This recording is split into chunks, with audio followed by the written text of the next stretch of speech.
Sircilla Balaji sweet హౌస్లో కొనుగోలు చేసిన స్నాక్స్లో బల్లి వచ్చిందని వినియోగదారులు ఆందోళన చేపట్టారు. ఈ విషయంపై యాజమాన్యాన్ని ప్రశ్నించగా దురుసుగా ప్రవర్తించారని బాధితుడు వాపోయాడు. బాలాజీ స్వీట్ హౌస్లో కొనుగోలు చేసిన కారా బూందీ తిని తన పిల్లలు అస్వస్థతకు గురయ్యారని బాధితుడు చందు తెలిపాడు. ప్రస్తుతం వారిని ఆసుపత్రిలో చేర్పించి చికిత్స అందిస్తున్నామని అతడు తెలిపాడు.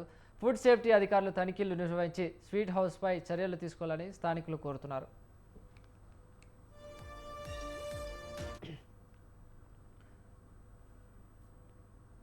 రైట్, ఇదే అంశంపైన మరింత సమాచారాన్ని మా ప్రతినిధి సంతోష్ అందిస్తారు. సంతోష్.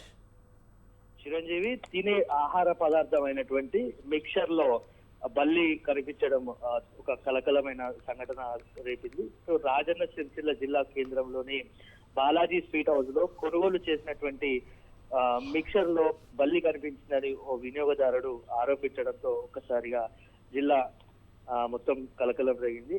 ఘటన సమాచారం అందుకున్నటువంటి సిరిసిల్ల పట్టణ పోలీసులు అయితే వెంటనే షాప్ వద్దకు చేరుకొని తనిఖీలు నిర్వహించారు. ఆ పదార్థాలు తయారీ ప్రాంతం పరిశుభ్రతను పరిశీలించి వివరాలన్నీ కూడా సేకరించారు. అయితే ప్రజల ఆరోగ్యాన్ని కాపాడాల్సిన ఫుడ్ సేఫ్టీ అధికారులు మాత్రం ఘటన జరిగిన తర్వాత కూడా అక్కడ కనిపించకపోవడంపై స్థానికులైతే తీవ్ర అసంతృప్తి వ్యక్తం చేస్తున్న పరిస్థితి అయితే కనిపిస్తా ఉంది. ఇది జిల్లాలో హోటళ్లు, స్వీట్ హౌజులు, బేకరీలపై క్రమం తప్పకుండా తనిఖీలు జరిగి ఉంటే ఇలాంటి ఘటనలు జరిగేవంటూ కూడా ప్రశ్నలు వినిపిస్తున్నాయి. ఫుడ్ సేఫ్టీ శాఖ పర్యవేక్షణ లోపం వల్లే నాసిరకమైనటువంటి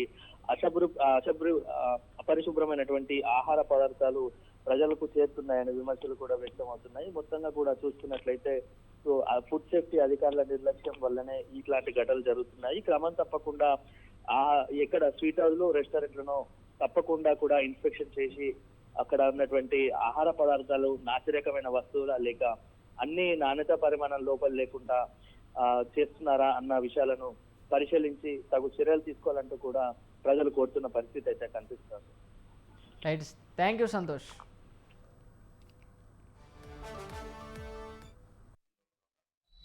నిన్న మార్నింగ్ తీసుకున్న బాలాజీ రోజు మిక్సర్లో ఈవినింగ్ ఓపెన్ చేసేసరికి అందులో నా పేరు ఆదిత్యన్, నేను సిరిసిల్ల లోకల్ ఉంటాను. నిన్న మార్నింగ్ తీసుకున్న బాలాజీ రోజు మిక్సర్లో ఈవినింగ్ ఓపెన్ చేసేసరికి అందులో బలి వచ్చింది. బలి వచ్చిన సందర్భంలో మేము ఇక్కడ హాస్పిటల్ తీసుకొచ్చి డాక్టర్ చూపిస్తే సారే ఉన్నారంటే 24 గంటలు అబ్జర్వేషన్ ఇచ్చారని చెప్పి అన్నారు. ఇలాంటి సిమ్టమ్స్ అని వస్తేనేమో ట్రీట్మెంట్ చేస్తాము, రాకుంటే అబ్జర్వేషన్ నుంచి పంపిస్తామని చెప్పారు. నేను నైట్ వచ్చి మేము అడ్మిట్ అయ్యాము. ఇప్పుడు వరకు అయితే ట్రీట్మెంట్ జరుగుతుంది. పిల్లల వరకు అయితే బాగానే ఉన్నారు. నా పిల్లలకి ఏమైనా ఏదైనా కానీ పూర్తి బాధ్యత స్వీట్ హౌస్లో వహించాలి. నా పిల్లలు అయినటువంటి ఇంకో ఏ పిల్లలు కూడా కాకుండా